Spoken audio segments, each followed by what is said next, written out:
L'actualité, c'est donc ce rapport remis la semaine dernière de la mission de l'adoption internationale qui confirme que les enfants adoptés à l'étranger sont en très forte baisse. Chaque année, 815 enfants étrangers qui ont été recueillis l'année dernière. Mais aujourd'hui, les pays dans lesquels il est possible d'adopter, aujourd'hui, il y a le Vietnam qui est en tête des pays, c'est ça? C'est le premier pays d'origine, oui, depuis 2 ans maintenant. Ensuite, il y a la Colombie. Ouais. Il y a aussi la Côte d'Ivoire. Côte d'Ivoire, oui. Oui, ouais. Vous en revenez.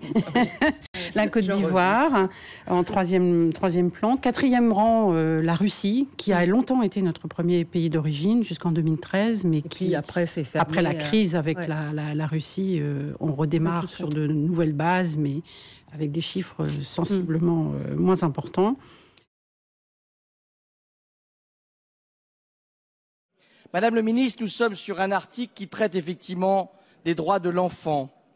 Vous n'avez pas mesuré toutes les conséquences avec votre texte des droits de l'enfant à venir.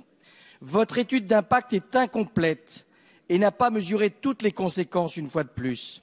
Pour votre information, la France est le 4e pays au monde pour le nombre d'enfants adoptés en Russie. 235 enfants ont été adoptés en 2012 par des Français, sur un total de moins de 2000. C'est dire l'importance de la provenance des enfants russes sur notre sol et dans les familles. Hier, nous apprenions que la Russie ne confiera aucun enfant à des couples homosexuels français.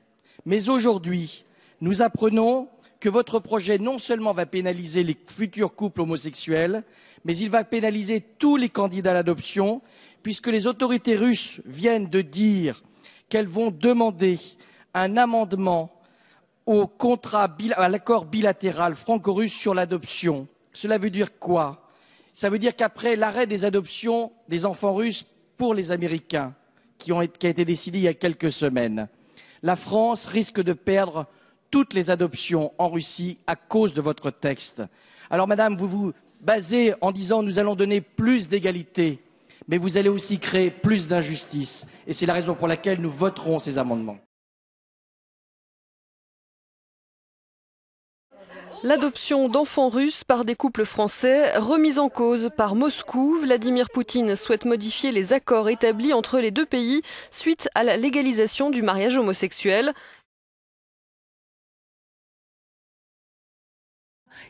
Aujourd'hui, est-ce que la GPA ne risque pas de devenir la solution pour les parents qui ne peuvent plus adopter? Alors, ce n'est pas forcément votre domaine à vous, mais même pas du tout. Mais c'est vrai que la gestation pour autrui, il y a beaucoup de couples, on l'a dit, homosexuels qui ont recours à cela pour avoir des enfants. Mais ça risque d'être aussi bientôt la solution pour des parents qui ne peuvent pas adopter. C'est des questions qui sont posées de manière récurrente, notamment à l'agence, à des appels téléphoniques de personnes qui posent des questions sur la réalisabilité de leur projet et qui immédiatement s'engagent sur la question de la GPA. Mais bon, on est dans un contexte particulier où... c'est interdit en France, en tout cas ce n'est pas autorisé. Voilà.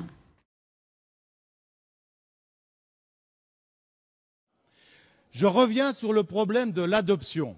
Nous avons vu tout à l'heure, mesdames les ministres, nous avons vu tout à l'heure que l'adoption en France, il y aura pratiquement 0 possibilité.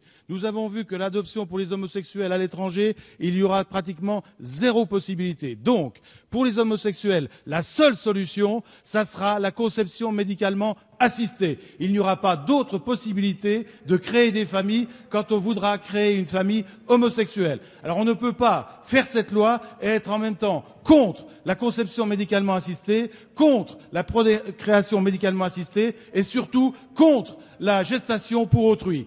Vous êtes ambigu, vous êtes hypocrite en proposant cette loi. Merci de m'avoir écouté. Merci, Monsieur Lamblin. Comment vous voyez l'avenir de l'adoption en France? Vaste question, mais quand on regarde les graphiques et qu'on voit qu'au fil des années, le nombre d'enfants adoptés diminue. Les perspectives quantitatives, en tout cas, ne sont pas très prometteuses, effectivement. On peut se dire aussi qu'on arrivera un jour, alors peut-être cette année ou l'année prochaine, à une sorte de palier et qu'on aura un nombre je dirais, constant, qui ne diminuera plus des adoptions, mais j'ai pas de boule de cristal. Non, mais un peu difficile. Ce que l'on constate, mais c'est ce que vous disiez au début, c'est qu'il y a quand même des améliorations aussi dans les pays d'origine. Les pays d'origine posent des exigences, des contraintes qui, le plus souvent, vont dans le bon sens. Pas toujours.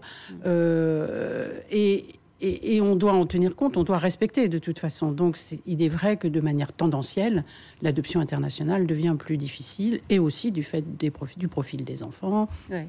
Il y a toutes sortes de facteurs qui font que ça n'est plus... Je ne pense pas qu'on retrouvera une situation telle que celle qu'on a pu connaître il y a une dizaine d'années.